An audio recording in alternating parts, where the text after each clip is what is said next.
जंगल के पक्षी बहुत ज़्यादा बहादुर थे। उनको किसी भी चीज़ का कोई भी डर नहीं था, क्योंकि बाजू चील इन सब की बहुत ही ज़्यादा अच्छी दोस्त थी।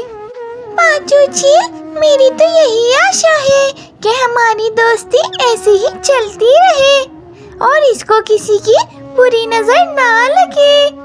हाँ पक्षियों, तुम्हें पता है दूसरी चील मुझ पे गुस्सा करती है। कहती है कि चीलों तो पक्षियों को खाते हैं, पर मैं तो उनसे दोस्ती कर लेती हूँ। परंतु सच तो यही है कि तुम सभी पक्षी बहुत ही ज़्यादा अच्छे हो। अच्छा बाजू चील, ये तो बताओ कि तुम्हारा ये नन्हा मुन्ना बड़े होकर हम पक्षियों को तो नहीं मार खाएगा ना? अरे कालू कौवे, कैसी बातें कर रहे हो? मेरा ये नन्हा मुन्ना तो अभी से ही पक्षियों के बच्चों से दोस्ती कर बैठा है, और इसकी सबसे ज्यादा दोस्ती तो मीनू चिड़िया के बेटे मानू चिड़े से है। बस जंगल में सभी पक्षी और बाजू चील मिलकर इस जंगल में रहा करते थे। मेरे बेटे, ये देखो, मैंने ये अंडा दिया है और कुछ ही महीनों बाद इस अंडे में से तुम्हारा भाई आने वाला है। फिर तो परंतु मम्मा, आप मुझसे ज़्यादा तो इसका ख्याल रखेंगी। हाँ बेटे, छोटे बच्चों का ख्याल ज़्यादा रखना पड़ता है, और वैसे भी तुम बड़े हो गए हो, अपना ख्याल तुम खुद रख सकते हो। चलो, मुझे किसी काम से बाहर जाना है, तुम इधर घोंसले में ही रहना, मैं थोड़ी देर में आ जाऊंगी। ये कहकर बाजू चील वहाँ से चली जाती है। बस 1 महीने बाद इस अंडे में से मेरा छोटा भाई आ जाएगा, फिर मम्मा उसका ख्याल रखेंगी। मम्मा उसे अपने हाथों से भोजन खिलाएंगे। ऐसा ना हो कि मेरे छोटे भाई की देखभाल के चक्कर में मम्मा मुझे भूल ही न जाए। इस तरह से मेरा छोटा भाई तो मेरी सारी खुशियाँ ही छीन लेगा। बस इस तरह से नन्हा चील अपने आने वाले भाई से बहुत ज़्यादा जलने लग जाता है। वैसे मेरे पास अभी बहुत समय है, मुझे कुछ ऐसा करना होगा कि मेरा ये नन्हा भाई अंडे में से बाहर ही ना निकले। अगले दिन बाजू चील कालू कौवे, मीनू चिड़िया, तोते, बुलबुल को बुलाती है। पक्षियों, मुझे दूसरे जंगल अपने भाई से मिलने जाना है, पर मैं अंडा और अपने पक्षी को छोड़कर नहीं जा सकती हूँ। कहीं मेरे दुश्मन चीले मेरे बच्चे पर हमला न कर दे, इसलिए तुम में से कोई एक पक्षी मेरे बच्चे और अंडे का ख्याल रख सकता है क्या?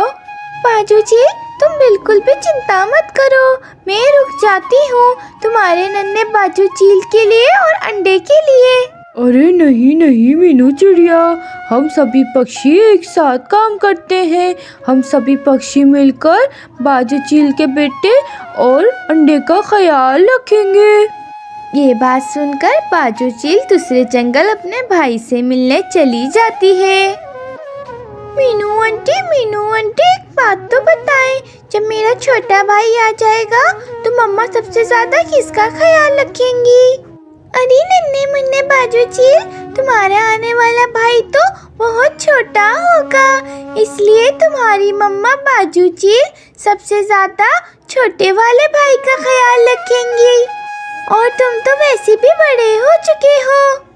मीनू चिड़िया की बात सुनकर नन्हा चील बहुत ज्यादा गुस्सा हो जाता है और सोचता है, अरे इस अंडे का कुछ नहीं किया तो इसमें से मेरा छोटा भाई बाहर आ जाएगा, मेरा सारा हक, मेरी सारी खुशियाँ वो ले जाएगा। ना बाबा ना, मैं ऐसा होने ही नहीं दूंगा, इसकी तो खैर नहीं। मीनू आंटी, जरा मुझे ये अंडा तो देखने दे, मुझे अपने आने वाले भाई का बहुत ज्यादा इंतजार है। फिर नन्हा बाजू चील अंडे को देखने लगता है और फिर अचानक बाजू चील के अंडे को घोंसले से नीचे फेंक देता है, और वो अंडा घोंसले से गिरने की वजह से उसी वक्त टूट जाता है। हाय रे, ये तुमने क्या किया नन्हे बाजू चील? तुमने तो बाजू चील का अंडा ही नीचे फेंक दिया। ये क्या किया तुमने? अब क्या होगा नीलू चिड़िया, बाजू चील तो हम सभी पक्षियों को इस अंडे की जिम्मेदारी दे के गई थी। मीनू आंटी, कालू अंकल, मुझे आप सभी पक्षियों से कोई चिंता नहीं है। मुझे आप लोगों से कोई प्रॉब्लम नहीं है, परंतु अगर मैं ये अंडा नहीं गिराता तो मेरे आने वाला भाई मुझसे सारी खुशियाँ छीन लेता। नन्हे चील, तुम नहीं जानते तुमने बाजू चील के साथ साथ अपना भी कितना बड़ा नुकसान कर दिया है। तुमने अपना भाई खो दिया है। अगली सुबह हो जाती है। बाजू चील अगले दिन अपने घोंसले में आ जाती है। अरे पक्षियों, ये तो बताओ कि तुम लोग इतने डरे हुए क्यों लग रहे हो, और मेरा अंडा कहाँ है? यहाँ तो नजर ही नहीं आ रहा। अरे बाजू चील, हमें माफ कर दो, हम तुम्हारे अंडे का ख्याल नहीं रख सके। तुम्हारा बेटा ने वो अंडा नीचे फेंक दिया था, जिसके वजह से अंडा टूट गया। हाँ बाजू चील, हम सभी पक्षी बहुत शर्मिंदा हैं, हमें माफ कर दो। पक्षियों की बात सुनकर बाजू चील को बहुत ही ज्यादा गुस्सा आ रहा होता है। अरे अरे बाजू चील, हम तुम्हारे अंडे को क्यों तोड़ेंगे? हाँ बाजू चील, तुम्हारा बेटा झूठ बोल रहा है। अब मैं तुम में से किसी पक्षी को नहीं छोड़ूंगी। अब तुम सभी पक्षी मेरा भोजन बनोगे। नहीं नहीं बाजू चील, ऐसा मत करो, हम लोग बेगुनाह हैं। फिर बाजू चील उन पक्षियों को बांधकर वहाँ से उड़ जाती है और वहीं एक हांडी में पक्षियों को पकाने के लिए पानी गर्म करने लगती है। अब मैं इन पक्षियों को नहीं छोड़ूंगी। इन पक्षियों को मैं इस गर्म हांडी में पकाकर खा जाऊंगी। बेटा तुम यहीं बैठो, मैं उन पक्षियों को लेकर आती हूँ। ठीक है मम्मा, मैं यहीं बैठा हूँ।